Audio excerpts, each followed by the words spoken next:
Oh wow. Oh wow, we are live, I think. We are live. So if you guys are watching this after the fact, we are going to be talking a little bit about a couple of things. So a let me talk about Stephanie White's response yesterday, and I think I said it on stream. I talked about it on stream yesterday, and I'm going to give a better response today. We're going to talk about the Las Vegas Aces. We're going to talk about the what you call it, the Sid Colson situation, how Olivia Miles might actually just be the MVP. Tip Hayes using threads recklessly, and again should be a suspension. ESPN going and trying to blame Caitlin for trying to implicate Caitlin in this situation. Halsey Plum getting injured, and also what Sophie said to Dijonai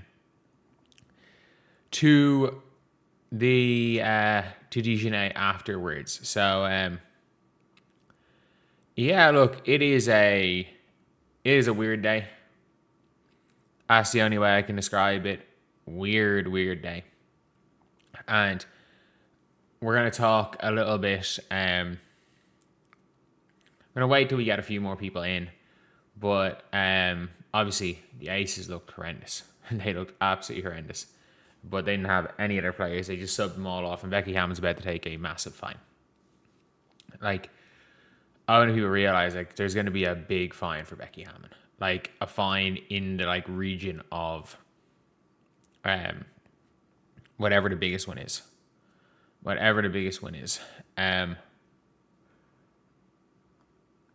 But yeah, it is genuinely one of those things where it's just a mad old situation all around. So we are going to start off this by talking about the Stephanie White situation. And I talked about this a little bit yesterday, and I kind of want to talk a little more about this topic here. But let's take a listen to Stephanie White. One of the things about Nay is that she's going to play her butt off, man. She's going to compete. Nobody's going to go walking in for a layup. And so I don't oppose the hard foul. But I also don't think that she intentionally went for the net. I think every single person in that arena knows she intentionally did it. I think every single person online knows she intentionally did it. Other players know she intentionally did it. Because again, we will talk about it even more. But again, Sid Colson has Sid Colson basically celebrated it, and what's her name? Tip Hayes celebrated it as if it was intentional. They know. All the players know this was intentional. Like, if they're wrong, if it turns out that it was intentional, again, no one can read the mind of genuinely of Dijonai, but I'm sorry, 90% chance it was intentional. But when it comes to Stephanie White, this is there are two ways we can look at this. And I understand why the public are going mad at Stephanie White. I do understand. Because there's two ways of looking at this. Like, Stephanie White stared down Dijonai immediately. And I talked about this in yesterday's video. Like, she jumped off the bench to get involved in a tussle. She has never done that for any other player. And it was to stare down Dijonai. It was not to help Sophie. It was to stare down Dijonai. And I gotta be real. She looked as most pissed I've ever seen Stephanie White actually look. But at the same time, when it comes down to this, when Alyssa Thomas went for Caitlin Clark, she went mad. She went nuts in the media and then had to basically take back what she said. Everybody knew that was intentional. Stephanie White knew what Alyssa Thomas did to Caitlin Clark was intentional. And then she lost it in the media. It didn't work out well. Maybe I'm looking at this from a human level because, or maybe just as a fan of the fever. If Stephanie White said this to the team or tried to calm down Sophie Cunningham by saying, look, this wasn't intentional. Or said to any other player on this team that it wasn't intentional. We got to be real here. It's over. Like, we might as well stop caring about the Indiana Fever.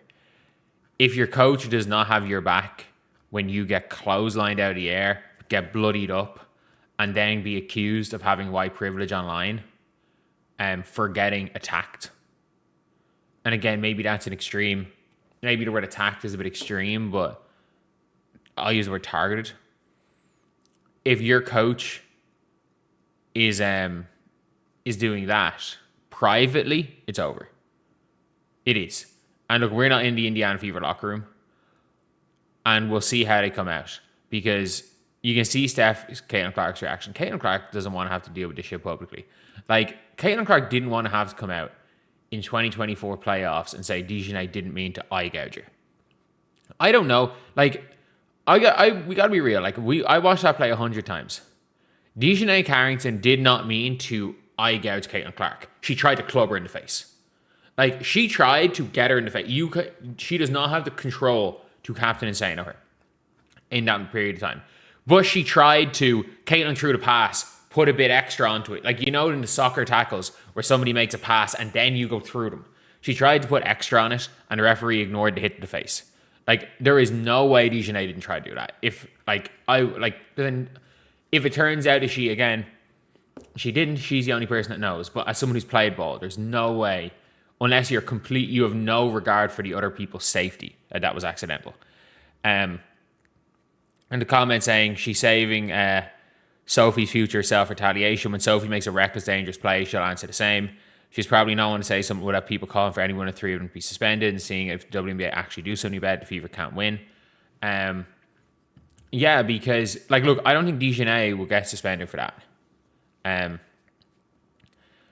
And again, this whole interview here, if this is a case of, if she is hyping up Dijonai or trying to, like, because Dijonai has terrorized Caitlin Clark.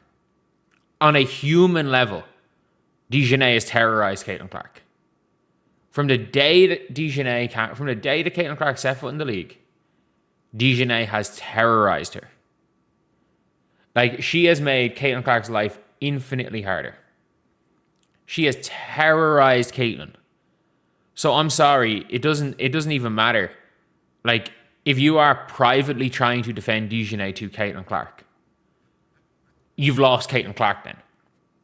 I don't think that Stephanie White is doing this privately. I think that this is Stephanie White coming into the locker room and being like, look, we want a story. We don't want this to get as big as the AT situation. We just want to hoop. Like, I said what I did, what I had to say to make sure that this isn't in the news again. Or for nothing else, that she's in the news again for not defending her teammates. Because we've heard about the way that she responded to the JC Sheldon situation. Basically, like, yeah, we're not getting punked in a positive way.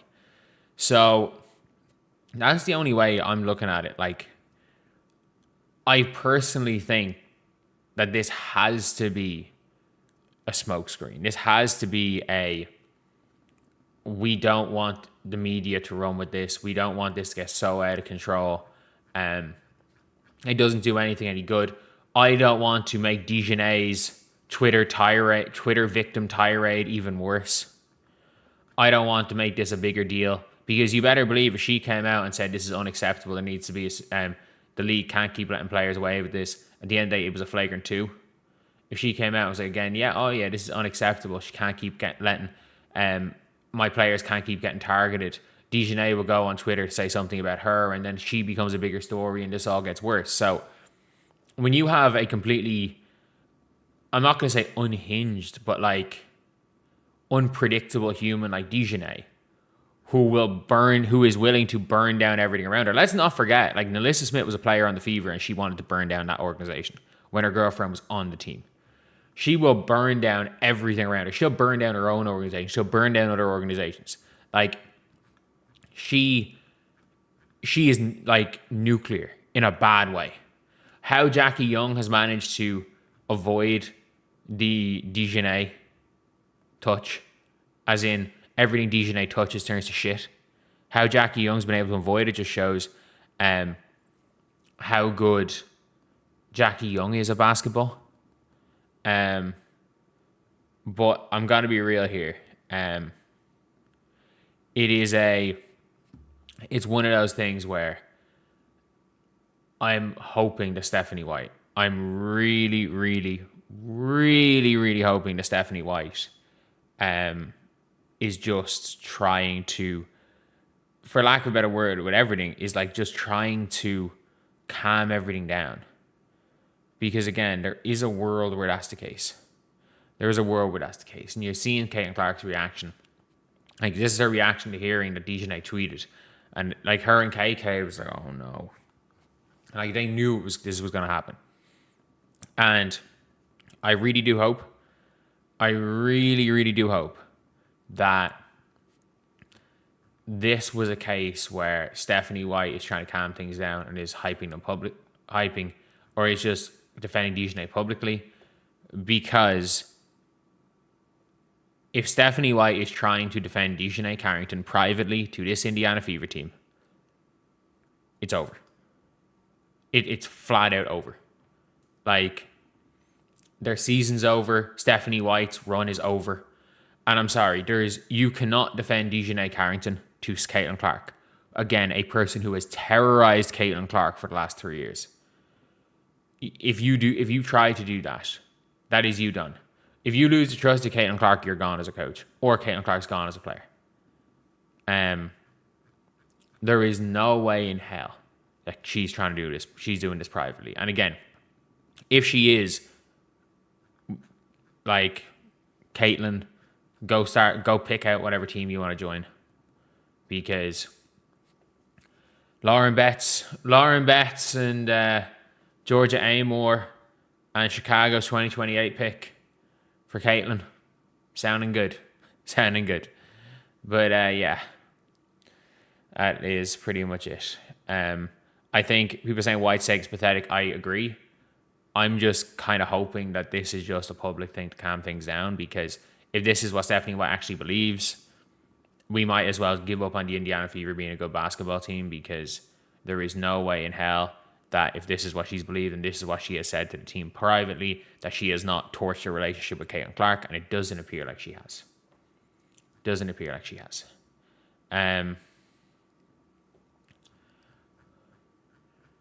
But we really need to talk about a couple of things. This is absolutely unacceptable, by the way. This right here, it's completely unacceptable. This is completely unacceptable from Sydney Colson. So, if you guys don't know, this is Sydney Colson on Threads. Sid Colson is a former teammate of Sophie Cunningham and a former teammate of Caitlin Clark and a former teammate of the Indiana Fever. She is comedian, and she has gone basically off the rails. Not off the rails, sorry. She has joined the sisterhood again. And by saying join the sisterhood, that's a bad thing. So basically, she was on a podcast a few days ago and essentially said, well, you know, we as a league, we used to stand for things, and now that people are making more money, they stop, you know, speaking out. And it's like, well, yeah. Because let's be very clear, you have stuff to lose now. And as a league, I think everyone now involved in the league understands it is extremely difficult. It's not 2020 anymore. It's really not 2020 anymore. Where, like, where the vast majority of people as a whole were like, we're on one side. And that was the way things were going. Sid Coulson saying this, and I know it's a joke. Love a trans foul. This is essentially celebrating a player getting clobbered. You are on TV. You are. Not these other people online. You are. You were on TV basically saying Caitlin Clark was soft for taking a fist to the neck from Alyssa Thomas. You are. You got opportunities because of this organization. You got opportunities because of the Caitlin Clark brought on your head. You did. You benefited from it. You joined the Indiana Fever for those benefits. You took those benefits. You became more notorious. And as soon as you leave, you rejoin the sisterhood. Then it's against Caitlin Clark. And you are celebrating a player getting taken out. You are in a much, much more fucking fragile position in what you say, because you are on TV reporting on games. You have been directly called out by Caitlin Clark for refusing to care about the sport of basketball, for not talking about basketball, and a week after Alyssa Thomas got Caitlin Clark, continuing to talk about it. You are. And there's a big difference. There's a big difference between talking about this topic, random people on Twitter going at it, random people aggregating, and people who have shared a locker room with Caitlin Clark, who have shared a locker room with these people, who have directly benefited from being a part of the Indiana Fever organization, who have directly benefited from being a part of this. And someone who is on TV and who has not already essentially villainized Caitlin Clark for, I'm going to be real, getting assaulted. You villainized Caitlin Clark. You villainized a former teammate for getting assaulted, and got called out directly by that player. And now you're doing this. This is unacceptable. And whatever TV network brings Sid Coulson on, again, freedom of speech is not freedom of consequences. Let's be very clear. It's going to happen. The next time you appear on TV, this is getting spammed to the network you're on. But again, I was about to say, she might have cost herself a lot of money from a tweet like this. But at the same time, she's complaining that the players making money now aren't speaking out about things. And what? What you mean speaking out about things? The whole trans players. I'm being very fucking honest here. We've heard it in tennis. Every single player at the top in tennis has agreed with what they've done. The population of people that are most likely to actually be against trans women competing in women's sports are female athletes. Yes, there are grifters who don't give a shit about female sports. Your Clay Travises of the world who just want to dunk on the WNBA, who will be talking about putting Enes Kanter in the league. But at the same time, I don't the general population is 80% against it. And I think you bump that up to 90% when you go up to female athletes. So yes, Sid Coulson basically being like, players don't speak out about issues anymore. The current issue is the trans issue, which I can guarantee you there's a reason why the vast majority of players in this league are not going after Sophie Cunningham. Because the vast majority of players in the WNBA probably agree with her. The vast majority of players in the WNBA probably agree with her. Statistically, the odds of what I'm saying being correct is very high. There is a reason why Sophie Cunningham's teammates and players on other teams liked the post where captioned, "I said what I said." Not because they wanted to co-sign the what Sophie Cunningham said, but more so than anything, because they didn't care about the caption. They just saw the pictures and liked it. And they weren't out there calling out Sophie Cunningham. Because if you're Cheryl Reeve, you can do it because you're not having to compete against people in that situation.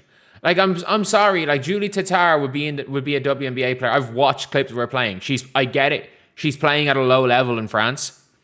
She's playing second tier in France. Pre-transition was worse at basketball than me. I'm not very good at the sport of basketball. In the grand scheme of things, sure, but like at my peak, I would have been a D3 guy. I wanted to go to prep school for a year. That kind of fell through. Fell through because fucking so expensive. But I would have been a D3 guy after that year. And that was my peak. Like pre-transition, Julie Tatar played at a worse level than me. I've watched full games with Julie Tatar. Even at the low level, she is so physically dominant that she would be the strongest player. She would walk into WNBA as the strongest player. And Sid Colson is there posting this. And I think it's embarrassing because this is inciting violence. It just is. And I get it, it's a joke. I get it. Sid Colson's trying to be funny here. I get all of that. I get it. Sid Colson, but that is what she's joking about. She is. It's like when Tip Hayes laughing emoji, that's real to the person who threatened Caitlin Clark. You can't do this when you are on TV. I'm sorry, like, you just can't. You can't. You cannot publicly joke about a player getting, for lack of a better word, targeted and clotheslined to the ground by a player. And while you are in the media.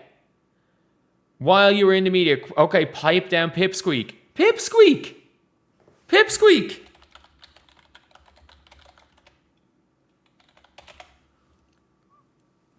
I'm a 5-time national shot put medalist. As a kid, might I add. I was a 5-time national shot put medalist as a kid.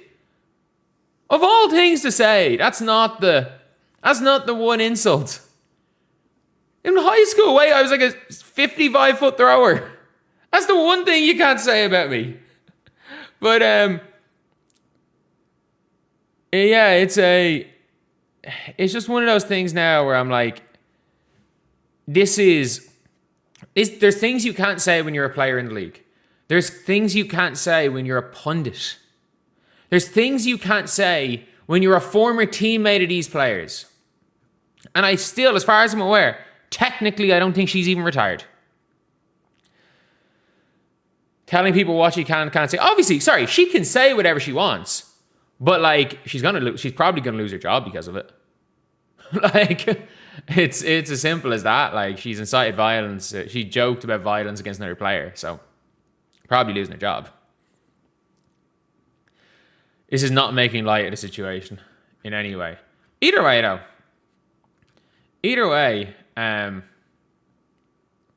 Sid Colson, not even the worst. Sid Colson, not even the worst right here. So, Tip Hayes is the 2026 version of Dijonai. Again, Tip Hayes gets into beef with Caitlin Clark because Caitlin Clark cooks her. And then, absolutely cooks her. Then she goes and gets on threads and starts shit-talking Caitlin. And then somebody in the thread replies something like, I've got cousins that will ride at dawn, just say the word. And it's like, it's obviously, probably a joke, but it's a threat against Caitlin. And she responds with, that's real, laughing emoji. And I'm like, are you kidding me? Like, you co-signed a threat. Whether the threat was real or the threat was a joke, she co-signed a threat. And now she's out here. If I send you this, it means I regret nothing. Again, Tiffany Hayes. This is not the first time Tip Hayes has done some crap like this. It's not going to be the last time either. Like, I don't think these people realize that that this isn't 2023 anymore, where you can go at players. This isn't 2023 where Sydney Colson, who we just talked about, can make fun of Monica Zanano's appearance and basically say one of Caitlin Clark's teammates looks like a man. And then you have another person, Cindy Brunson, laughing about that. Her basically saying one of Caitlin's teammates looks like a man in Monica Zanano and get away with it. And then you've got here a player here very much implying that, you know, if I send you, this is obviously the Dijonai meme, I regret nothing. And heavily implying that, you know, Dijonai meant it and almost co-signed the Dijonai hit. And for me, we go into this really tough situation here because what line do you draw? Like, this was acceptable in 2023. Again, insulting the appearance of a future play of a draftee. Like, Monica Zanano was drafted in 2023. Insulting the appearance of a draftee, if you were Sid Colson, is fine. And someone said the Ball brothers beat them junior high. Lonzo Ball was like 6'3" and like windmilling in junior high. Yeah, no shit. LaMelo Ball was the starter on the best high school team in the country. No shit. Yeah, like, that's not a knock on them. Like, it's biology. Like, they are, like, it doesn't mean they're better.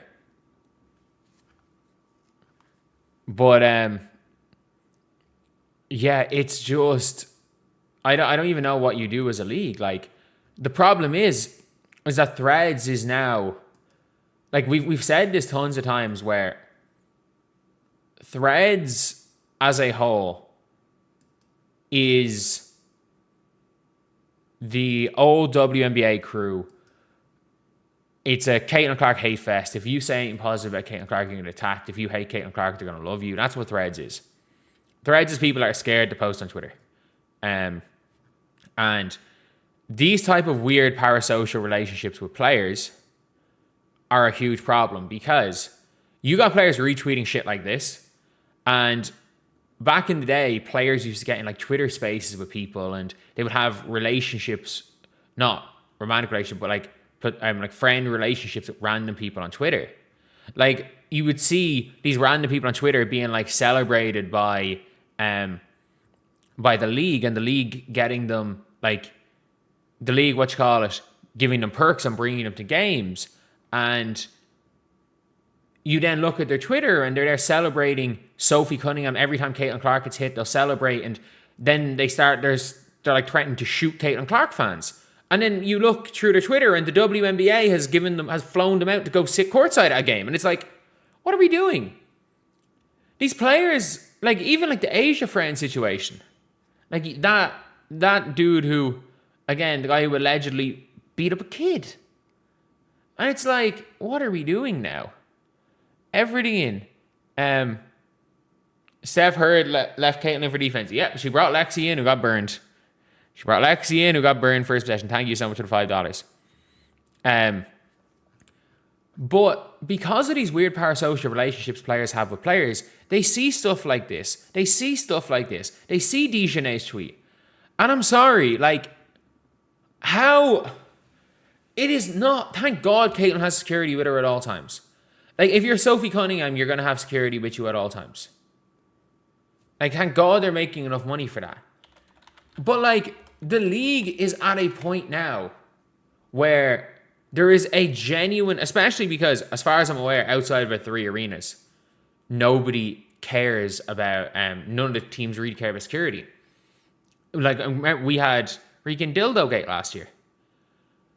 It is straight up a thing where this league is creeping more and more towards a fucking Monica Seles situation happening again.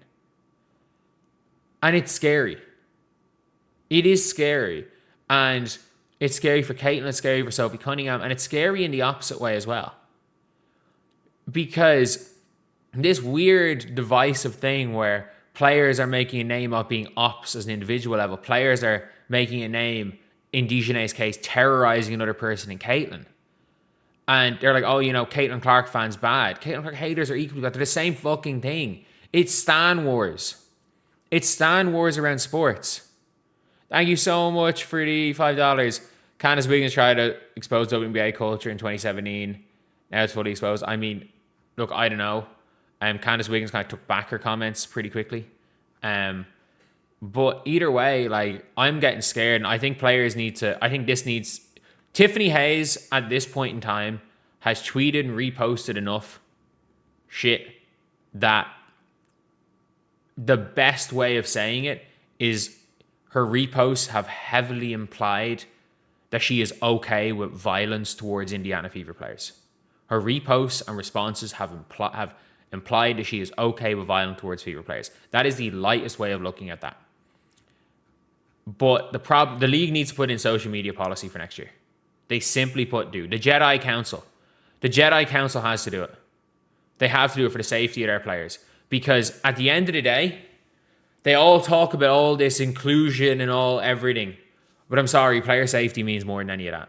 Player safety means more than social justice.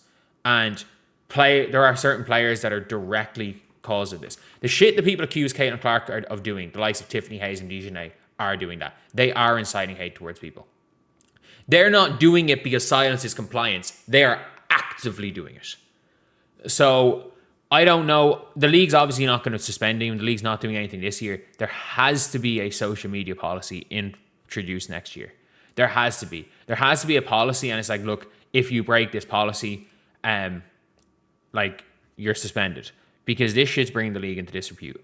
And not only is it bringing the league into disrepute, we cannot forget, like, as somebody, again, who tennis was my first sport till I was 14, 15 years old, till I made the national basketball team, tennis was my first sport. I know, obviously, the Monica Seles situation is one of the things when you're 8 years old looking on YouTube for the first time, you're looking at every single clip of the sport you play, the Monica Seles video is something that, like, an 8-year-old Mick put himself through. But it was one of the scariest moments in sports, and the league is heading that way. And I'm not saying if something happens, Tiffany Hayes is the cause. I'm saying that as a whole in this league, a complete reckless reposts and reckless tweeting in regards to either encouraging violence against certain people or justifying violence against certain people, and not some bullshit silence is compliance, actually implying like tweets that absolutely imply that violence against certain people is okay, or that imply you're encouraging violence against certain people. There has to be punishments about that, because that goes so far past just, freedom of speech and all this stuff. No, that's not only bringing people in disrepute, because all it takes is one nut job, and there's a lot of nut jobs in this world.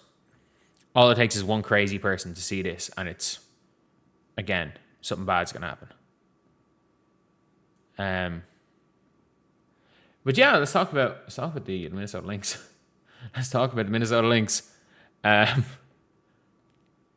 So a lot of kind of negative stuff right now. I'm going to talk a little bit about ball. I'm going to talk a little bit about ball now. We got to talk about this Minnesota team. Holy crap. Kayla McBride. How, like, I don't care. Like, not even invited to Team USA camps. Decided, nah, I'm not going to play in Rivals. I'm playing for Fenerbahce. I'm going to be at my peak. I'm going to be at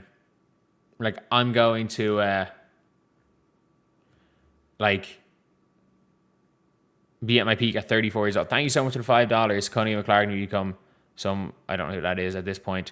I think Caitlin Clark and Sophie Cunningham are different people and can say and do whatever they please. But Kayla McBride, oh my God. Like, this second half, I watched this game. Paige was super, by the way. Zaza James was great. Odyssey Sims was good. Like, Dallas fought. With no Jess Shepherd, they have no real offense outside of Jess Shepherd, so it was just make tough shots. But, like, I thought Kayla McBride was so quiet in the first half. She, like, end of the second quarter, she did okay. But she was so quiet at the start, especially when Dallas got a bit of a lead. But, like, anytime this game kind of got close, I didn't realize she had this many points in the first half. I just kind of remember nearly everything being second half. Like, that is the quickest release. And that release is what people think AZ Fudd's release is. Like, look here, like AZ Fudd's floor is Kayla McBride. No, AZ Fudd's ceiling is Kayla McBride. Like, when was the last time she hit the rim? Like, these are some of like the cleanest threes I've seen. Some of these are like nearly swishing so much they're bouncing straight out. Like, these are so clean. It is a stupid performance here by Kayla McBride, who's also strong as fuck, by the way. Like, she is a downhill driver. And like, she's out here cooking, completely cooking. And there's nothing that they're doing. They're so focused on Olivia Miles that she's just there open. And she also set the record for most threes in a game. If you guys don't know, I think the record of 9 threes has been tied something like 10 times. Nobody has ever hit 10. It's a running joke that every time someone hits 9, they lose the ability to shoot. And she actually did it. Like, that is mental. Like, that is not a normal shot to shoot. That's crazy. That is absolutely crazy. Fee might go next year, yeah, and they still might win. They might win with her and then win with her and win without her. But also, and this might be the MVP. Olivia Miles might be the MVP. I'm also not going to say that Olivia Miles is better than Caitlin Clark, because she's not. She's not. Team record matters. She's surrounded by shooters. She's got the perfect team. There's a difference between being better and being who's going to be who's an MVP. They are two very different questions. But I got to be very clear. Like, Olivia Miles probably is going to win MVP. Or it's probably going to be down with her and Asia, because I think the Aces are going to go into free fall. I think the Aces are going to fall to 4-5. And like, she is special. She is a special player. Like, I've called Paige and Caitlin the 2 best guards, potential to be the 2 best guards of all time, peak for peak. I think Olivia Miles is in that tier, and I think Olivia Miles might be in between the two of them. Like, I think Olivia Miles is a mentality-wise, she's the closest guard to Caitlin Clark mentality-wise. I think she doesn't have the range of Caitlin Clark. I think she's a better half-court player. I think she's not as good a shooter, which is why she gets left open more.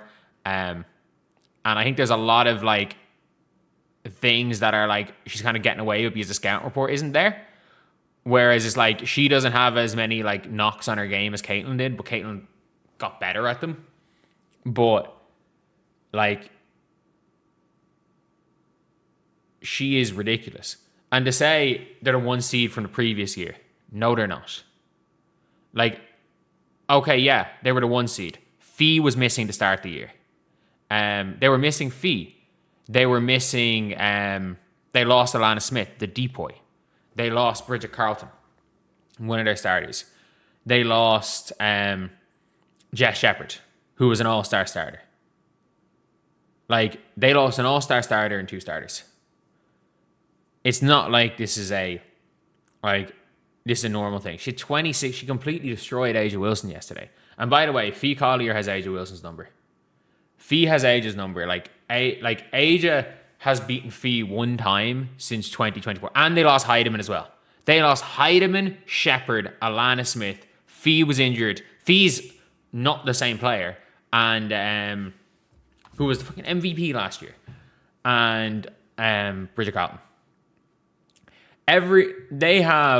They lost 4 of their players that were out are making max contracts. And what they're doing is incredible. Miles is surrounded by better players than Caitlin. Absolutely. I'm not questioning that, which is why I'm not out here saying Miles is better than Caitlin Clark.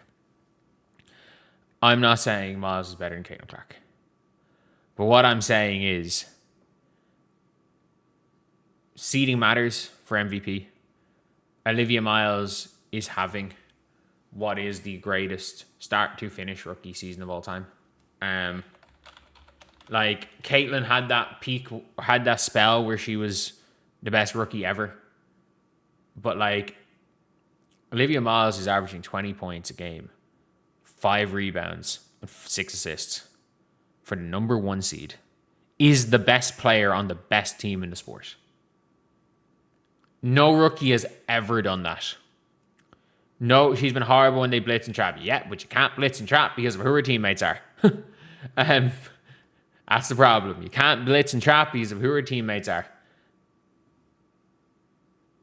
This is a season we've never seen before, and you gotta give credit to Minnesota, to Cheryl Reeve.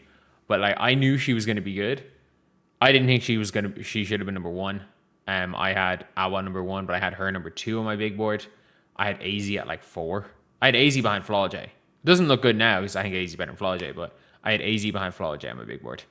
But yeah, it's this is a 2-person. We say 2-person race for MVP, but it really depends. Because the only way is if somehow the Fever can get into a top 3. If the Fever get into a top 3, Caitlin Clark's in this. And by doing that, the Aces drop into the 4-5 section. If the Fever finished with a better record than the Las Vegas Aces, Caitlin Clark will finish higher than Aja Wilson for MVP. But at this stage, Olivia Miles is gaining fast on Aja. Because they faced off against each other last night. Aja goes 5 for 17. Olivia Miles is the best player on the floor. It happened. So, a bit more positives. Did anyone see this earlier today? This is one of the most stupid things I have ever seen from ESPN. Like, what does Caitlin Clark have to do with Dijonai Carrington's flagrant foul? Genuinely. What does Caitlin... This is the problem here when it comes to the media. And this is why I've said they broke the media. What exactly does Caitlin Clark have to do with it? She wasn't even on the floor. Caitlin was on the bench. She wasn't even on the floor. And her name is getting brought up in a situation where Dijonai Carrington takes down Sophie Cunningham. Again, ESPN came out and said the same thing. They were, Dijonai Carrington's, this is what she does. She likes to chase down block. And I showed a bunch of plays where like Dijonai Carrington chased down blocked or chased down fouled people. Not sprinted as fast as she could to take someone out. Like, I reckon if Dijonai Carrington was further away from Sophie, I think she would have diving tackled her. I genuinely think she would have. Like, she only had eyes for Sophie Cunningham. Like, they're so different to all the other plays. And then you've got, like, I like Suber. Like, I don't dislike Suber to Cheryl Miller on the Peacock, where basically they're talking about the situation. And they're saying, the league there's like narratives being pushed in the league by outsiders. And I'm like, what are you talking about? This whole thing is because Dijonai Carrington tackled someone and tweeted white privilege. Like, this whole thing is caused by a player in the league. Dijonai Carrington's not an outsider. Like, I get whatever point you're trying to make, but this is not the time to do it. This is not the time to do it. Like, the whole media just were broken today. They were broken. Like, Monica McNutt is a fucking dumbass as well. Like, I hate that she's on ESPN. Like, and at least they're talking about Caitlin's technical foul. Let's take a listen to what ESPN said about the tech. I'm glad that they rescinded it because for that action being minimal, like a brush, this is what should have happened and the right thing happened. What? Like, what is... All I'm saying is I have flashbacks to college when my teammate bumped into a coach like this and it was a problem. Where your teammate did what? Bumped into one of our coaches this... Oh, yeah. Of course Monica McNutt has a problem. Of course, Monica McNutt is a It was problem. a problem. But I think when we analyze it, if Caitlyn didn't say anything, it is marginal. I think rescinding it was fine. But I do understand in the moment how we got here. Of course, Monica McNutt. Thank you so much for the £2. Sophie made the layup. That's how late Dijonai was. I don't think she did she? I don't think she did make it. Or maybe she did. Shit. I can't even remember. But, of course, Monica McNutt. Of course, Monica McNutt is basically saying, like, oh, she did. I'm completely wrong with that. Of course, Monica McNutt is the only person that's saying that,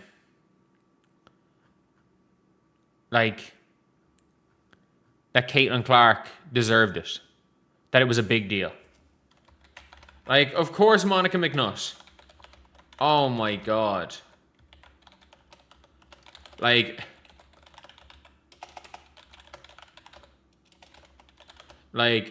this is awful.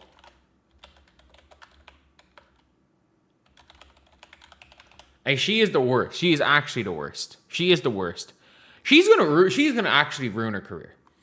She was going right to the top. But even this scenario here, like, I've just seen the studio, like, they brought up this graphic, like, while they were talking about right before they were talking about the Caitlin Clark tech. So, if that's the case, then why is, like, they're two different scenarios. And that's all anyone has done here. That's all anyone's talking about. Like, why have this graphic up where you've been like, oh yeah, look, it's these two against her. It's this and this. And the problem is, again, something is against an Indiana Fever player, so let's sugarcoat it. Like, no one was saying this shit about when Alyssa Thomas chokeslammed Angel Reese. Like, nobody's saying that shit. Nobody is coming out there, and not one person in this league can publicly, again, Dijonai tagged the team. So she made a call against an entire team, an entire group of players. Like, I'm sorry, the PA aren't going to do anything about this. Like, this whole thing is it is pathetic. You're trying to drag Caitlin Clark into this situation that she had nothing to do with. Why are you trying to do that? Because Caitlin Clark is how you get views. This had nothing to do with her. And yes, I would be the biggest hypocrite in the world if I was to say that bringing in talking about Caitlin Clark or linking situations to Caitlin Clark for views is is completely wrong. The difference is that I feel like I at least have the common decency in these scenarios to treat Caitlin Clark like a human. And in these type of scenarios where it is one player clotheslining another player and then accusing the league of showing white privilege towards another team, what I wouldn't do in that scenario is put up a graphic of the other white player who this tweet is aimed towards, because Dijonai spent the whole 3 minutes complaining about Caitlin Clark to the referees, who this is also partially aimed towards, and put them on the screen. Because you know exactly how it's going to go. You know exactly how it's going to be read. And ESPN, especially after the Stephen A. Smith piece that has demanded Caitlin Clark, that basically was a hit piece on Caitlin Clark after she missed the free throws. Not talking about whether or not she's clutch, whether she missed shots. Nope, a hit piece on Caitlin Clark, the human. After you go on First Take and put out a hit piece for Caitlin Clark, the human, as a network, you're then doing this. As a network, again, you would hope that there's a common level of decency towards treating someone as a human. They don't. They don't. The WNBA media doesn't have a baseline level of decency towards Caitlin Clark as a human, because I think in a lot of situations they don't see her as a human. They saw her as a vehicle for, she's going to come into the league and she's going to bring all these eyes and it's going to help all of us. And then, but as soon as we start to get our views, then no, we're going to discard her and then it's gone. The league, the fucking league itself said when Caitlin came into the league, they gave her the gauntlet because they wanted people to see how good other players were. They basically wanted to use Caitlin's fame to hype up other players because they didn't think Caitlin Clark was going to be good enough. And then they wanted, eventually when Caitlin Clark's not good enough, they want people to stay. And it turns out Caitlin Clark is significantly better. It turns out everyone was wrong about these guards because back-to-back years, there's going to be all WNBA rookie guards in Caitlin Paige and probably back-to-back with Juju and back-to-back with Michaela Blakes. Like, it's funny how wrong even people in the league were about their players. But, yeah, I was about to say it's disappointing, but nah, it's ESPN. It is ESPN. What do we expect? What, like, whatever you want to say, but like, what do we expect? This is ESPN we're talking about. I really, really don't know. But yeah, I'm fully convinced a WNBA player could put someone on a Draymond-style sleeper hold with Rudy Gobert. And as long as the player on the receiving end is a Fever player, the mainstream media will defend the person who did it. It is what it is. Tempo have lost 10 games in a row. They're done. They are done.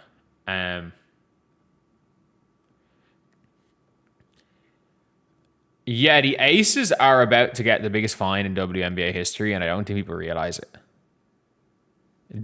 It was a prime time game. Like this, it is the slot, by the way. If you guys don't know, the 1 p.m. Eastern time slot on a Sunday has been historically one of the biggest viewership slots. So the league decides to put New York versus Vegas to prove a point. Becky Hammon goes, okay, to prove a point, she said, you didn't give us enough rest on this back-to-back. So instead, we're going to take out our big three. We're going to take out Chelsea Gray, Jackie Young, and Aja. And we're going to play through Tanaya Latson and Justine Passat. And lose by 40. Let's make that very, very clear. And lose by 40. This is going to be a monster fine.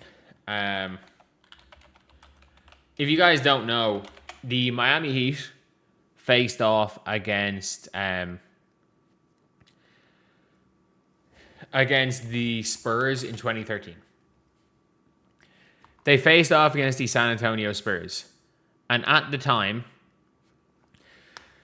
the Heat had the big three. The Spurs had their team. The Spurs had everybody. They were going for it. They were the superstar dynasty Spurs. That's what they were. What ended up happening was Greg Popovich, for this national TV game, pulled Tim Duncan, Manu Ginobili, and Tony Parker. And they almost won the game. They, at the time, I think had the biggest fine we've seen, $250,000. My guess is that the Las Vegas Aces, as an organization, are probably going to be fined about $250,000, $100K minimum. Because what does this mean? The WNBA have just signed their TV deal. One of the biggest draws in the league pulled their best three players, including the current MVP, for a Rivals Week primetime game. Not one of them, not two of them, but all three of them for rest reasons. Not we're going to play them a few minutes. We're going to play them zero. We're going to sit them out for rest. And leagues have never taken kindly to this. Because even in other sports like soccer and stuff, it's not as important as one player. But like most of the time with rest, with players, because the game and like pay isn't as incentivized by accolades. And if you're a striker and you come on in the 70th minute and you don't score a goal, nobody cares. Whereas if you play 15 minutes in a WNBA game and your stats go down, people care. But yeah, it's one of those things now where this is going to be a Adam Silver fine. This is going to come down from Adam Silver because the TV deal, if you guys don't know, this is an NBA issue because the TV deal is an NBA TV deal where the NBA give a WNBA a certain amount of money. So these networks are not going to WNBA. These networks are going to Adam Silver and the NBA and be like, what the fuck?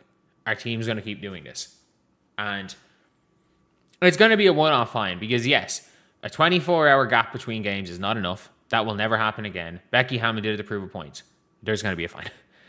The $10, any coincidence, McBride, Howard, Coffey, Courtney Williams having their most efficient season with Liv's playmaking, 22 from Liv assists to K-Mac today. K-Mac super.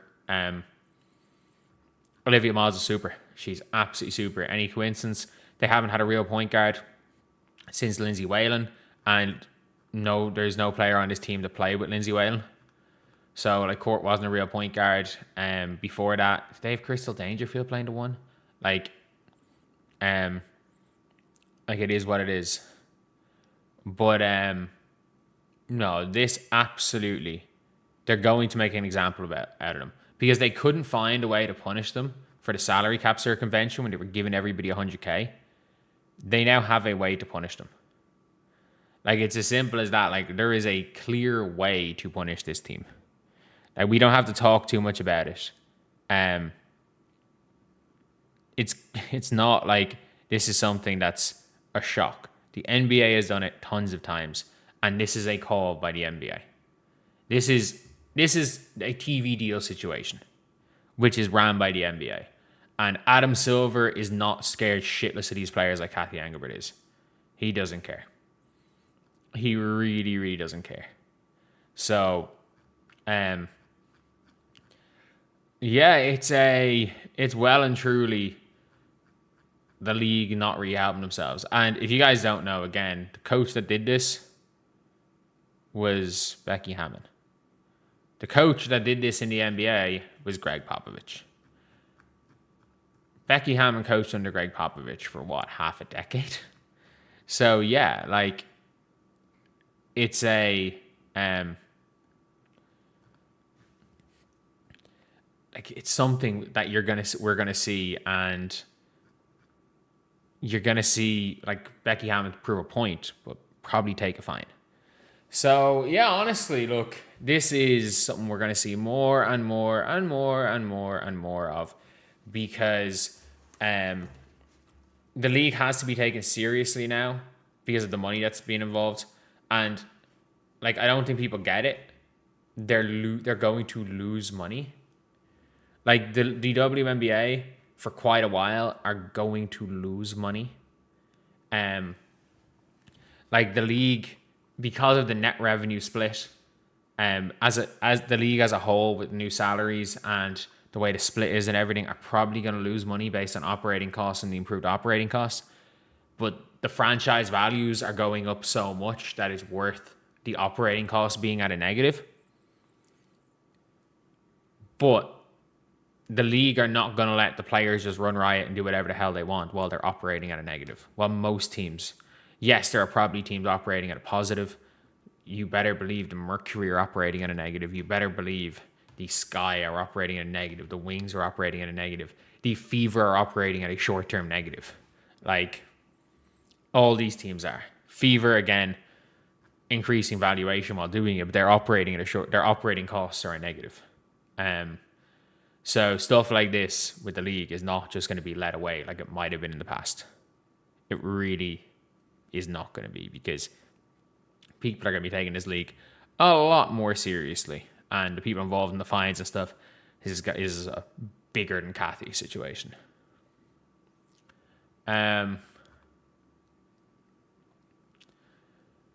Geez, I didn't see this. I hadn't seen this. I had not seen this. Sophie Cunningham to Dijonai Carrington. Sophie Cunningham to Dijonai after the game, or after the situation. I have not seen this, and it is bad. It is lip reading. There's no guarantee that lip reading is effective. There's no guarantee that lip reading is absolutely correct. But yeah, we can kind of see because Sophie did shout something at her with her mouth all bloodied up. So, Jesus, Sophie Cunningham walking in. I don't know what she says there.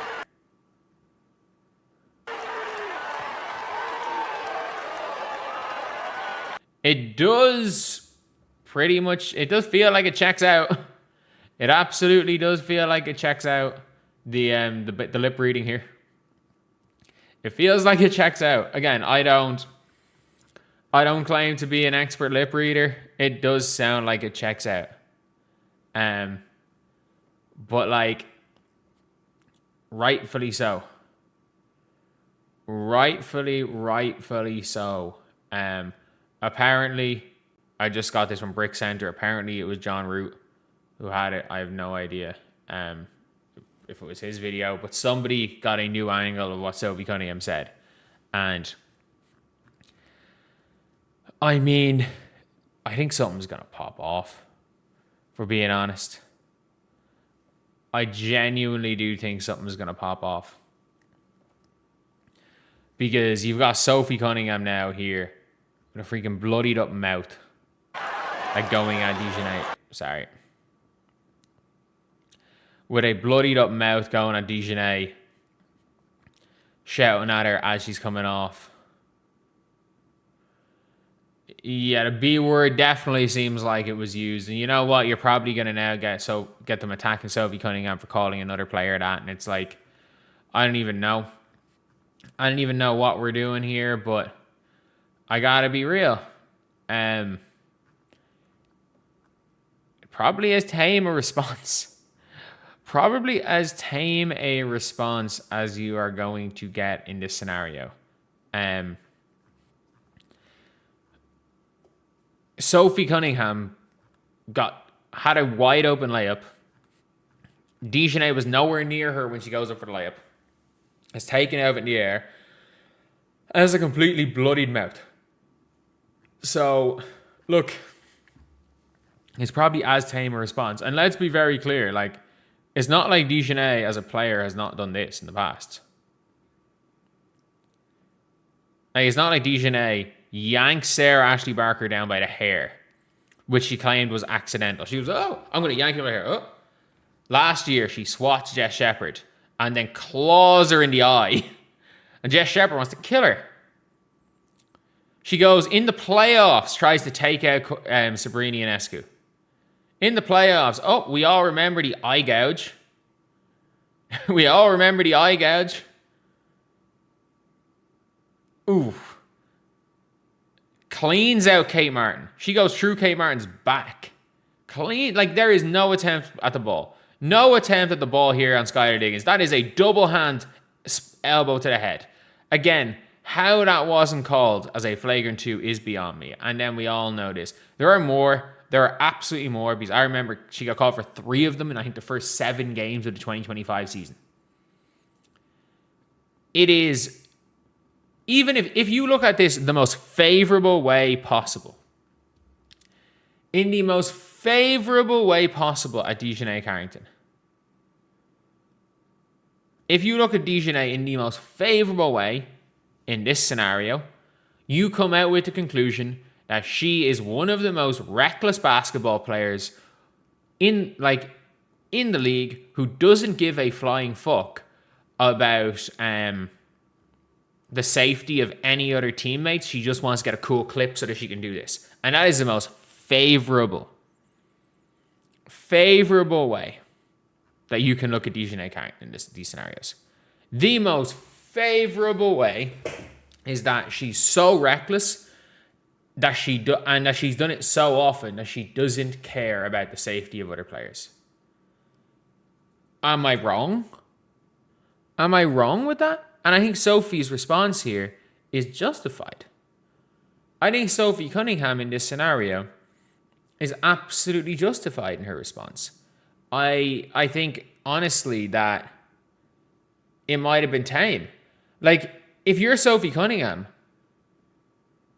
I think it took restraint not to get yourself chucked out of that game. Because I'm surprised she didn't. And I would not have blamed her if she went after Dijonai. For her own sake, it's better that she didn't. Because no one can talk about all this type of stuff. But for her own sake, it's good that she didn't go at Dijonai. Because Dijonai walked up to her, grabbed her jersey, and as Sophie pushed her off. Basically pushed her off because Dijonai had her hands on her jersey and pushed her off to get away. And they're still trying to say that Sophie Cunningham punched her in the neck. And we're like, oh, come on now. Come on.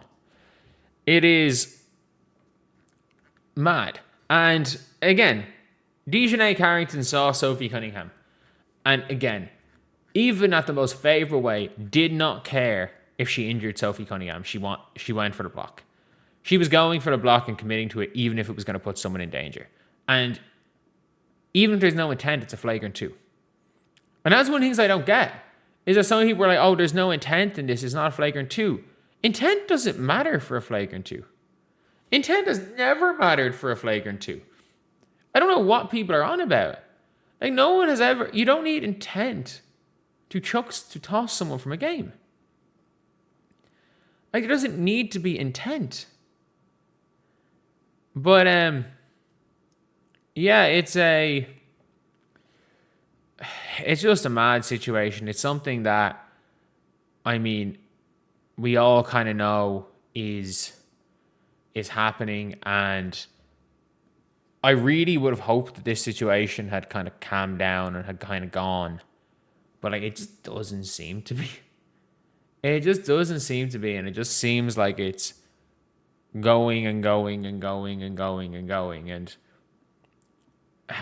this literally ends yesterday if Dijonai doesn't tweet. If Dijonai doesn't fucking tweet, this ends yesterday. And if the referee didn't deem that Caitlin assaulted them, this ends yesterday. But yeah, it is I don't even know. I'm going live today, just like I went live yesterday, and I hope that I don't have to talk about this topic again. But August 23rd is 2 weeks away. It is 2 weeks away.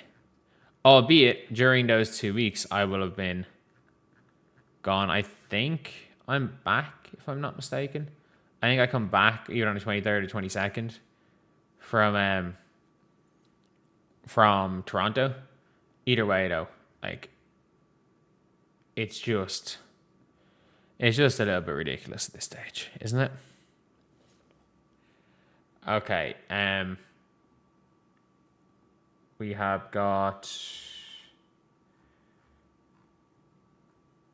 a few more topics to talk about here.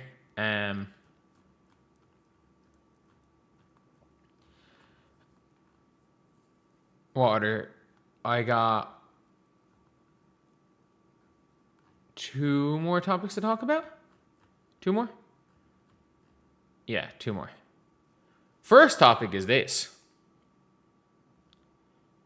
The Indiana Fever front office are dumbasses. And I know, I just wasn't bothered finding a screenshot. This is a halftime screenshot. Justine Bissott missed her next 7 shots. I get that. I do. She ended the game on like 50% true shooting. She missed her next 7 shots. But when you look at raw prospects, the Indiana Fever have one really, really raw prospect. I also will talk about Kelsey Plum after this.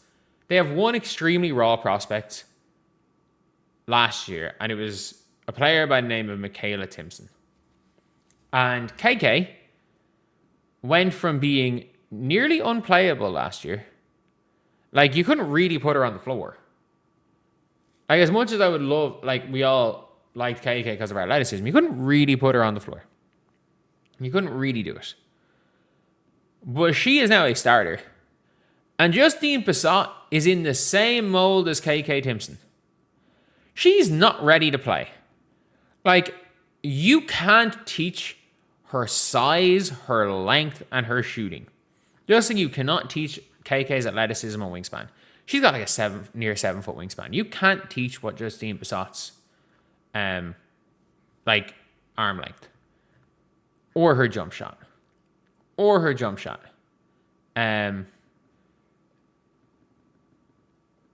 But the Aces now have a player that has shown in flashes that she has an ability to come in and make an impact.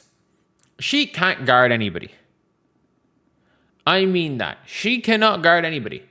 And that is why the Indiana Fever got rid of her. Oh, she's not good for this year. She's not going to be good for this year.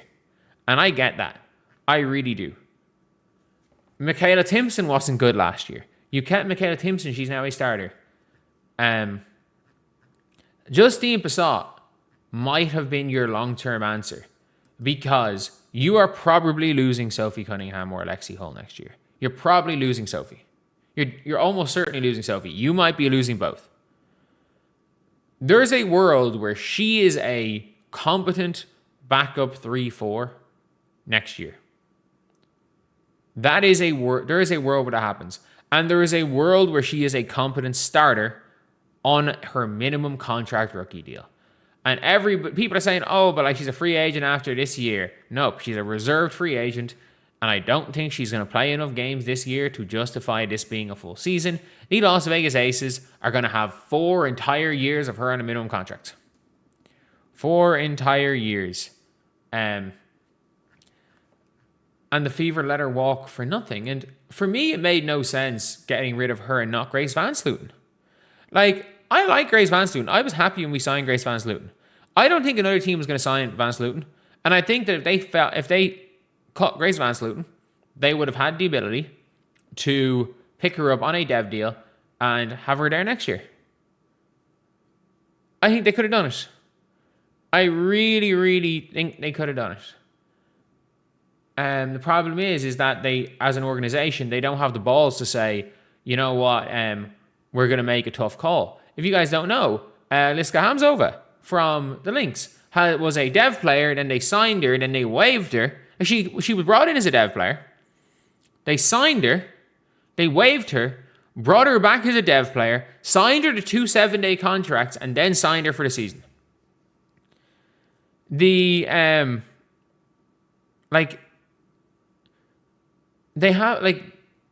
Fever haven't done that. Like, she's a higher season high than Lexi Hull. Thank you so much for $20. MVP has ever been a player who won MVP when their team was 4 points worse, but with 100 possessions offense to get them on. They're 4-0 without Clark, $20. Yes, I'm like 90% sure. I don't know about offensively, but the Aces were way better per 100 possessions with Aja Wilson off the floor in 2024, and she won MVP. So absolutely, there have been players who have won MVP with negative on-off splits. They're absolutely, because Aja Wilson won unanimous. She won unanimous with negative on-off splits, and so she scored something like 5 points per game higher against sub 500 teams than she did against plus 500 teams. Like, it was almost as big a discrepancy as Caitlin this year. So basically, the on-offs and the playoffs as non-playoff teams this year for Caitlin were basically identical with Aja's unanimous MVP year. So yeah, not saying that right now Caitlin's any higher than third, but no, it's absolutely possible to do it because Aja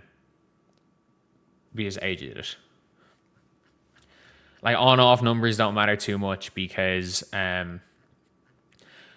like, you can't judge on-off numbers too much because Caitlin Clark has played like 85% of all minutes Dantas played this year. And they regularly ask Caitlin Clark to like run with 4 bench players. It's rare that happens to Kelsey Mitchell. So, and the on-offs, like, you can always justify on-offs. Like, we watch games. But yeah, it's for Passat, even today with the Fever, it's like she has shown so many flashes that she'll be somebody. And if you have a good defense coach, especially if you go send her to Europe for a year, if you send her to Europe for a year and she has to learn to play defense, maybe not send her to EuroLeague. Don't send her to a garbage team in Turkey. Send her to, like, I think Italy, get off. Send her to on a Europe contract with one of the Spanish teams. Like, get her over there. it is like it's one of those things where they could have made her. She could have been someone, and everyone knows she could have been somebody, and everyone also knows that she's not ready right now. Because again, I couldn't find a screenshot of her endgame stats. She did miss 7 shots in a row in the second half. She went 4 of 14. And I think she went 3 of 8 from 3. So, like, that happens. This is a raw, super high upside prospect who's like who has a unicorn player build, who basically has Stewie dimensions. And again, has the ability to be a starting level player on her rookie deal, which is so key. Like, her floor is Katie Lou Samuelson. And that's not a bad floor. That's really not a bad floor. Like, if you can get Katie Lou on a minimum, you take Katie Lou on a minimum. She's not that bad at basketball. But yeah, it is what it is. But the Indiana Fever done goofed again and again and again and again and again. They done goof a lot. That's all I'm gonna say. They done goof a lot with Justine Bissott, and they've done a very poor job of managing her. So yeah, that is the video.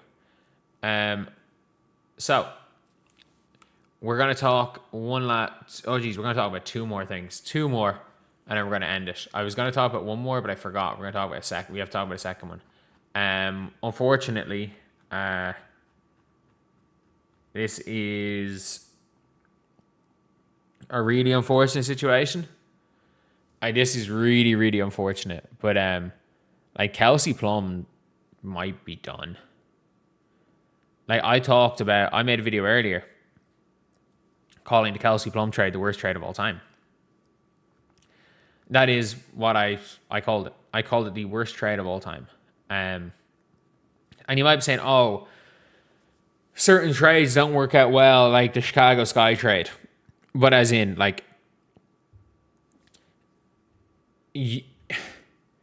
just giving up stuff for nothing in return is awful. It just objectively is. And Kelsey got hurt early today. Like, Kelsey Plum got taken out by, like, she got taken out by her own teammate. She's going crossover on Sonia Citron. And she's taken out by her own teammate. Obviously holding her stomach. But wait, this wasn't even the clip where she got hurt, was it? She gonna hurt her calf. She hurt her calf, yeah. So she made a bad move with her teammate. And yeah, like, she doesn't come back in the second half. Clearly hurt. And the Mercury are done. So we're looking at Caitlin Clark trade with a first round exit, potentially. Potentially. And I've talked about Stephanie White Combat at the start of the stream. You can go back to that after this is all done. Thank you for the $5. But yeah, it's a pity. Because, again, calf injuries, she kind of just clipped off her own feet and went down. Calf injuries are never good. And the Mercury are done. Like, they're done. They're what? If it wasn't for the fact... Are Portland ahead of Mercury, by the way?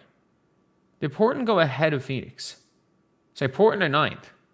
The Phoenix Mercury, if it wasn't for the fact that the Toronto Tempo are 1-9 in their last 10, the Mercury are 1-3, or are they 1-4 with Kelsey Plum? 1-3? And that was a Kelsey Plum game winner?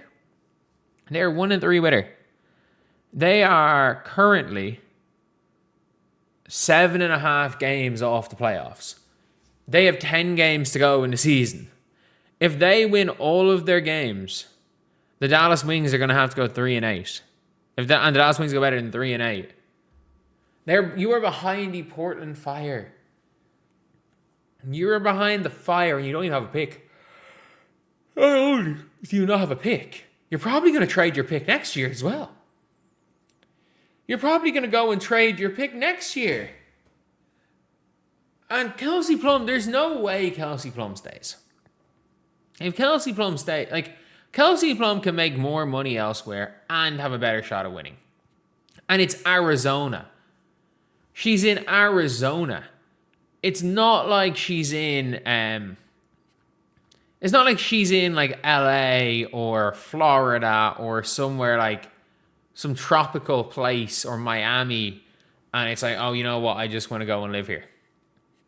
Like, are we joking? There is no way that Kelsey Plum is staying to play in Arizona for less money than she can make elsewhere for a bad team. And if she does, she's just not. It's like, it would be the weirdest decision. It'll be one of the weirdest decisions I've ever seen a player make. Genuinely. I don't know how many weirder decisions like I've seen people make. I lost a lot of subscribers saying Olivia's having a better rookie season than Caitlin. Yeah, I think that video I lost 57 subscribers for saying Olivia Miles having the greatest rookie season of all time. Yeah, she took a fifth year. Like, even this is technically year 2 for Caitlin because she's been injured. Olivia Miles did 5 years in college, so. But yeah, it is with Kelsey Plum, like, she is a star level player and she's starting to get injuries. Like, with the way that Kelsey Plum plays, and it's not like Kelsey Plum hasn't gotten hurt at different stages of her career. She has. She absolutely has gotten injured. This is a aging player who appears to be injury prone, and if she's hurt for a decent chunk of time, we can expect Sabrina Ionescu to be on Team USA. And my guess is that Sabrina Ionescu is going to get the call up. I don't think it'll be Olivia Miles, even though it should be Olivia Miles. The Pope be Frank, how are you?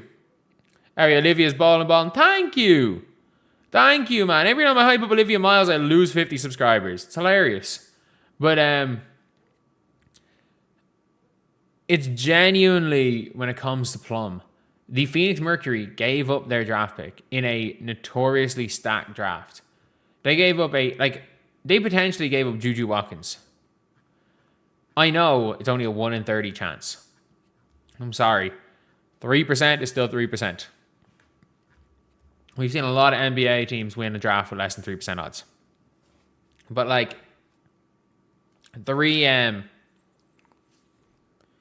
potentially they lost Juju. And they lost Monica Cole-McCanny. Let's not get that twisted. She's really good. She's really, really good. And is still getting better, is 25 years old, and has 2 more years on a bargain deal. The Phoenix Mercury got fleeced by the LA Sparks. The rumor was that they weren't even going to get a first round pick for Kelsey Plum. And no other team, that was their price, and no team wanted to offer a first round pick. As far as I think teams were offering second rounders for her, because they're like, well, she's gone anyway. And the more games you win, the worse it is for you guys. At the same time, it's just awful decision by the Mercury, who have made awful decision after awful decision since Matt Ishbia took over. Matt Ishbia, as an owner, is just a star hunter. He doesn't believe in draft picks. Like, the man is an NBA and WNBA owner, and he's one of those hands-on owners that makes GM decisions and doesn't believe in draft picks. If you are a GM and you are trying to rebuild, he doesn't believe in rebuilding. He doesn't believe in draft picks. It is hilarious how screwed the Phoenix Mercury are long term. They are screwed long term. Absolutely screwed. And Kelsey Plum would be crazy to not walk. Because again, another team can pay her more. Even if it's like Washington Mystics, they can pay her more. If the Sky can get off Skylar Diggins, the Sky can pay her. And the Sky are going to have their practice facility next year, and you'd still rather be in Chicago than be in Arizona in most scenarios. But yeah, it's a little bit of a crazy one. It is a little bit of a crazy one here. But Yeah, it is. It's looking as well. The last thing I'm going to talk about here. The last thing I am going to talk about is the playoff situation.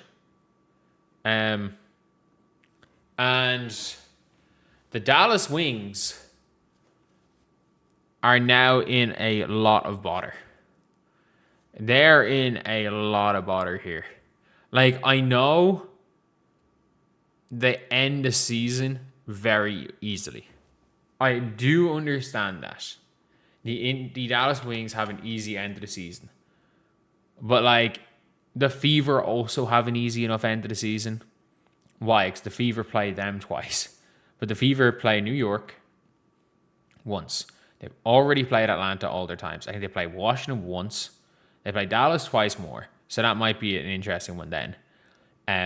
They've already played the Valks all the times. And they played the Lynx the last 2 games of the season. And if the Lynx have sewn up the 1 seed, the Lynx are going to let the Fever beat them twice. They did it last year. They are going to let the Fever beat them twice. Especially if the Fever need a win. They basically could do that. The Dallas Wings are now 19-14.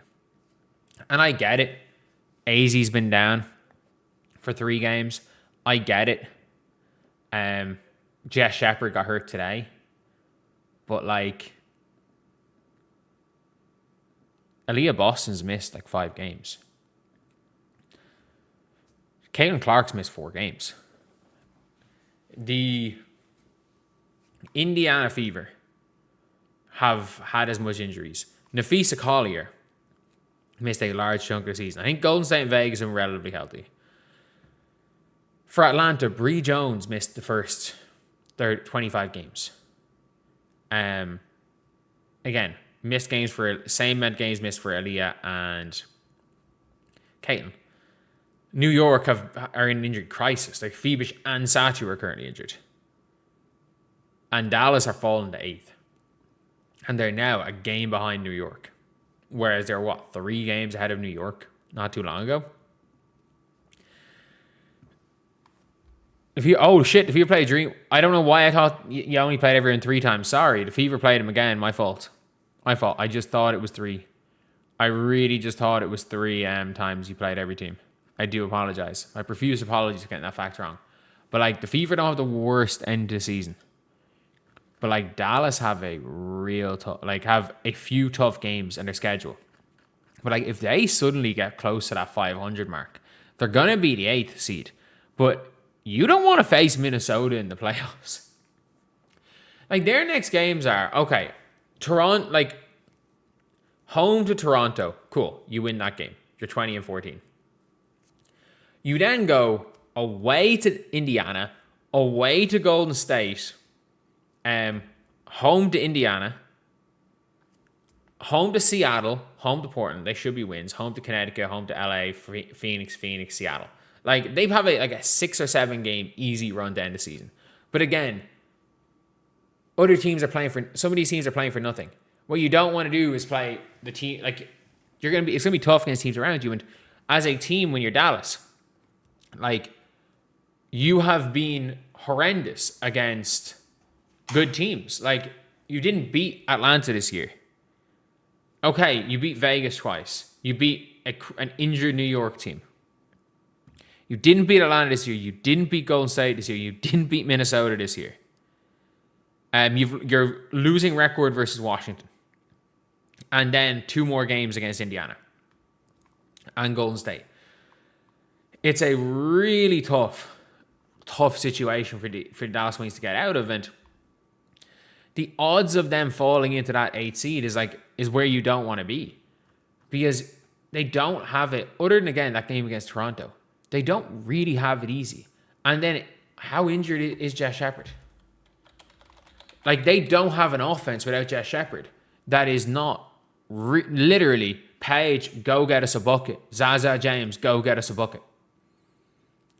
Like, Jess Shepard is their offense. She is their point guard. They run everything through her. If Jess Shepard is hurt, they're gonzo. They don't have an offense. They're last year's Dallas Wings. Except Paige is a little bit better. Like, if Jess Shepard's gone, they're literally just last year's Dallas Wings.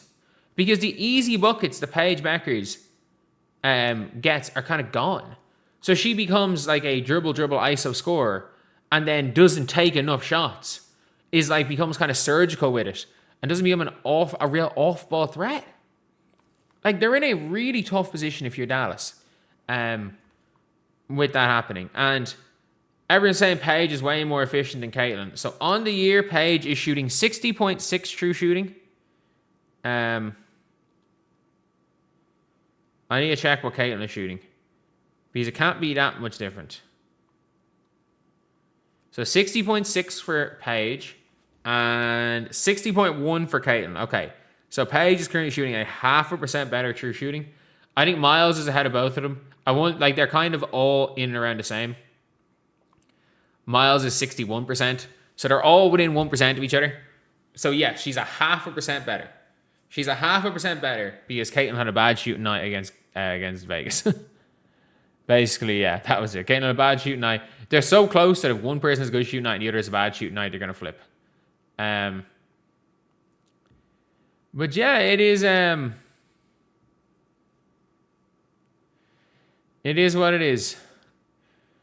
But yeah, look, it is now a situation where the Wings are in a bit of free fall. They're really in a bit of free fall, and if they start to drop, if they start to go, they're in a horrible situation because Alana Smith's on a 3-year max. Arike Ogunbowale is on a long-term max. Paige Bueckers triggers the epic next year. Not for next year, for the year after next. She triggers the epic in 2028. So that means you lose Jess Shepherd. And again, shout out to Arike, who's been one of the best players in the franchise history. She's a negative asset, as is Alana Smith. So unless AZ Fudd becomes the peak of what she is and isn't who she is coming in, because there's always a chance that she is who she is, I don't really know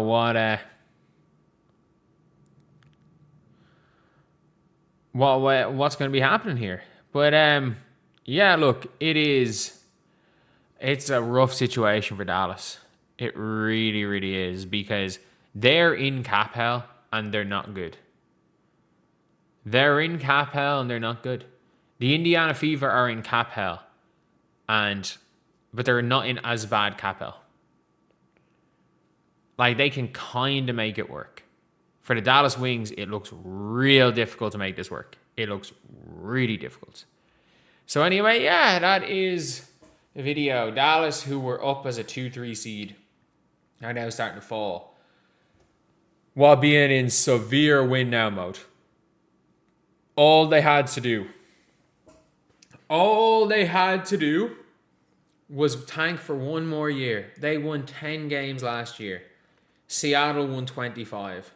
All you had to do is draft Awa or Olivia Miles and you would have gotten good, but draft Awa, tank it out, and get Juju. At least they got 2 late firsts this year. At least they have their own first, which might be worth something. It might be like the 7th pick in the draft or 8th pick in the draft, but like, at least they have 2. That's the only problem, is at least they have 2 draft picks. It's the one positive here. If they hit on one of them, they're okay. So yeah, I'm going to hop off streaming. I am absolutely cap potential 13% increase. Yes, because Dallas players' contracts, other than Jessica Shepherd, are tied to a percentage of the cap.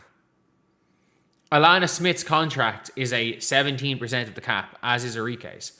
Jess Shepherd's is a 2-year, there's a money amount on Jess Shepherd's contract, and at least with Jess Shepherd, she comes off the books. The problem is that she comes off the books so that you can pay Paige. You can't afford her. So anyway, yeah, I'll see you guys.